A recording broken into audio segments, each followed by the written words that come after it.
ഇന്നലെ 9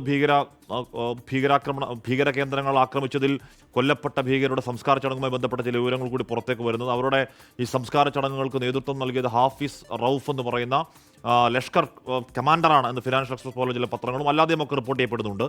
അത് മാത്രമല്ല, അതിന് നേതൃത്വം നൽകിയത് ലഷ്കർ കമാൻഡർ എന്ന് മാത്രമല്ല, അതിൽ പാക് സൈന്യത്തിലെ പ്രധാനപ്പെട്ട റാങ്ക് ഇപ്പോൾ ഈ അവരുടെ പാക് പട്ടാള മേധാവി ഒഴിച്ച് ആ റാങ്ക് ഫയലിലുള്ള പ്രധാനപ്പെട്ട സൈനിക മേധാവിമാരൊക്കെ ആ സംസ്കാര ചടങ്ങിലുണ്ട് എന്നും പറയപ്പെടുന്നു. അപ്പോൾ ഇനിയും പാകിസ്ഥാൻ പറയും ഞങ്ങൾക്ക് ഇവരുമായി ഒരു ബന്ധവുമില്ല, ഞങ്ങൾ തീവ്രവാദികൾ ഒരു ബന്ധവുമില്ല. അത് പാകിസ്ഥാന്റെ ശീലം.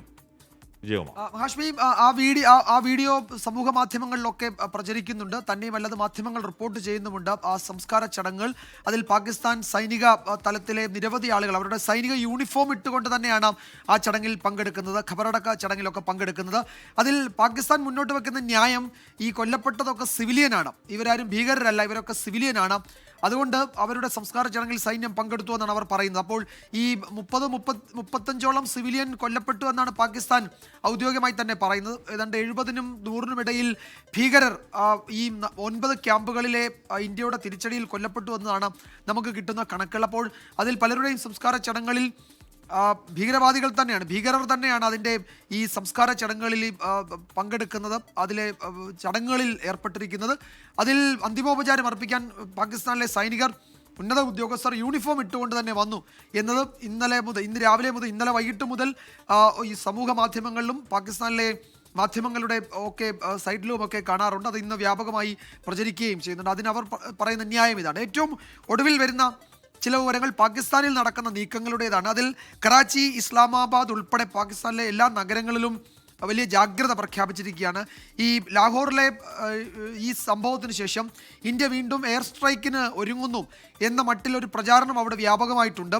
ഇത് ഏതെങ്കിലും ഔദ്യോഗികമായ ഒരു പ്രചാരണം, ഔദ്യോഗികമായ മുന്നറിയിപ്പൊന്നും നൽകുന്നില്ല. പക്ഷേ ആളുകൾ അങ്ങനെ വിശ്വസിക്കുകയും അവിടുത്തെ ചില മാധ്യമങ്ങൾ അങ്ങനെ പ്രചരിപ്പിക്കാൻ ശ്രമിക്കുകയും ചെയ്യുന്നുണ്ട്.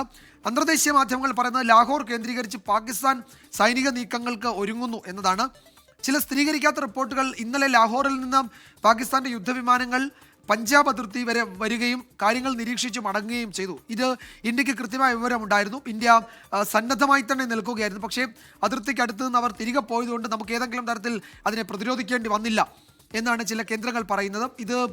ഇതിന് സമാനമായ സാഹചര്യം നേരത്തെയും ഉണ്ടായിട്ടുണ്ട്. അതായത് ബാലാക്കോട്ടിലെ ഇന്ത്യയുടെ മറുപടിക്ക് പിന്നാലെ കശ്മീർ അതിർത്തിയിലേക്ക് ഈ F-16 അടക്കം വരികയും അന്ന് ഒരു F-16 ഇന്ത്യൻ തിരിച്ചടിയിൽ തകർന്നു എന്നായിരുന്നു അന്ന് പിന്നീട് അറിഞ്ഞത്. അത്തരം നീക്കങ്ങൾ നേരത്തെയും പാകിസ്ഥാൻ നടത്തിയിട്ടുണ്ട്. അതിന് സമാനമായ നീക്കങ്ങൾ ഇന്നലെ പഞ്ചാബ് അതിർത്തിയിൽ ഉണ്ടായി എന്നാണ് അറിയുന്നത്. പക്ഷേ ഒരു എക്സ്ചേഞ്ച്, ഒരു അങ്ങോട്ടും ഇങ്ങോട്ടും ഒരു ഏറ്റുമുട്ടലിലേക്ക് കാര്യങ്ങൾ പോയില്ല. അതിനു മുമ്പ് തന്നെ ആ വിമാനങ്ങൾ തിരികെ ലാഹോറിലേക്ക് തന്നെ പോയി. ലാഹോർ കേന്ദ്രീകരിച്ചാണ് ഇപ്പോൾ പാകിസ്ഥാൻ ചില നീക്കങ്ങൾ നടത്തുന്നത് എന്ന് അന്തർദേശീയ മാധ്യമങ്ങളാണ് റിപ്പോർട്ട് ചെയ്യുന്നത്. അത് ഇന്ത്യക്ക് അതിനെപ്പറ്റി അറിയാം. ഇന്ത്യ സന്നദ്ധരായി സജ്ജമായി തന്നെ നിൽക്കുകയാണ് എന്ന് പറയുന്നു.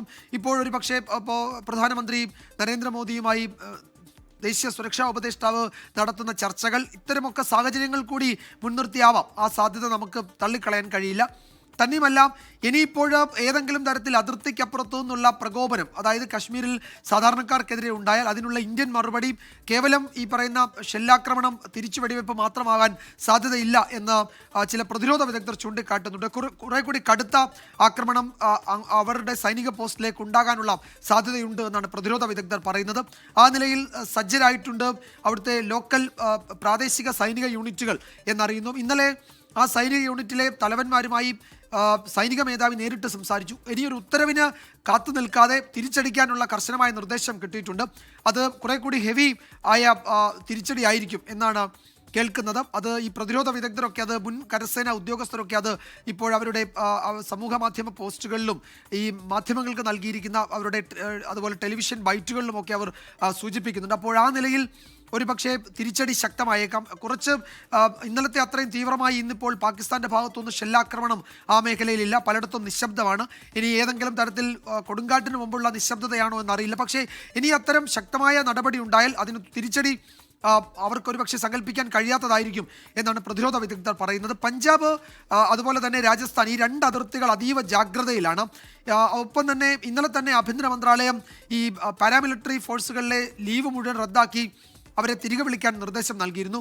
അതുകൊണ്ട് ഈ പറയുന്ന BSF ഉൾപ്പെടെ ആ മേഖലയിൽ അതീവ ജാഗ്രതയിലാണ്. സേന അവിടെ കാത്തു നിൽക്കുന്നുണ്ട്. ഈ രാജസ്ഥാൻ അതിർത്തിയിൽ മിസൈൽ ഡിഫൻസ് സിസ്റ്റം കൂടി സജ്ജമാക്കിയിട്ടുണ്ടെന്ന് പറയുന്നത്. അപ്പോൾ ഈ അതിർത്തികൾ കശ്മീരിനൊപ്പം തന്നെ മറ്റു രണ്ട് രാജസ്ഥാന്റെയും പഞ്ചാബിൻ്റെയും അതിർത്തികൾ ഏതു സാഹചര്യത്തെയും നേരിടാൻ സജ്ജമായി നിൽക്കുകയാണ്. പാകിസ്ഥാൻ അവരുടെ രാജ്യത്ത് തന്നെ പ്രചരിപ്പിക്കുന്നത് ഇന്ത്യ ഇനിയും ആക്രമിക്കുമെന്നതാണ്. ഇപ്പോൾ അസിം മുനീറൊക്കെ ഈ പറയുന്ന പ്രകോപനകരമായ പ്രസ്താവനകളും പ്രസംഗങ്ങളും ഒക്കെയായി ഈ പരിസരത്തൊക്കെ ഉണ്ട്. ഇപ്പോഴും അവർക്കപ്പോൾ രണ്ട് തരം സാഹചര്യമുണ്ട്. ഒന്ന്, ആ രാജ്യത്തെ സാമ്പത്തിക അവസ്ഥ അങ്ങേയറ്റം മോശമാണ്. ഇന്നലെ അവിടുത്തെ സ്റ്റോക്ക് മാർക്കറ്റൊക്കെ ഇടിഞ്ഞ് നാശമായിരുന്നു.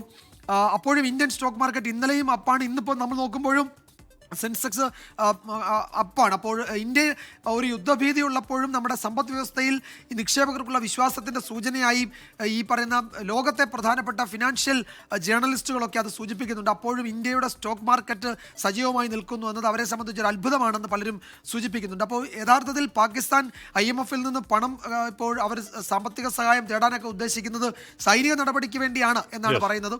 അപ്പോൾ ആ നിലയിൽ ദുർബലമാണ് സാമ്പത്തികമായും രാഷ്ട്രീയമായും പാകിസ്ഥാൻ. അതുകൊണ്ട് സേന ഏതെങ്കിലും തരത്തിലുള്ള ഈ അതിസാഹസത്തിന് മുതിരുമോ എന്നൊന്നും അറിയില്ല. അപ്പോൾ അത്തരം ചർച്ചകളും പാകിസ്ഥാനിൽ നടക്കുന്നുണ്ട്. അപ്പോൾ അവിടുത്തെ നീക്കങ്ങളാണ് ഇനി നിർണായകം. എന്തായാലും നമ്മൾ എന്തിനും റെഡി, സജ്ജം എന്ന് അറിയിച്ചിട്ടുണ്ട്. സജ്ജമായി തന്നെ ഇരിക്കുകയും ചെയ്യുന്നുണ്ട് ഇന്ത്യ.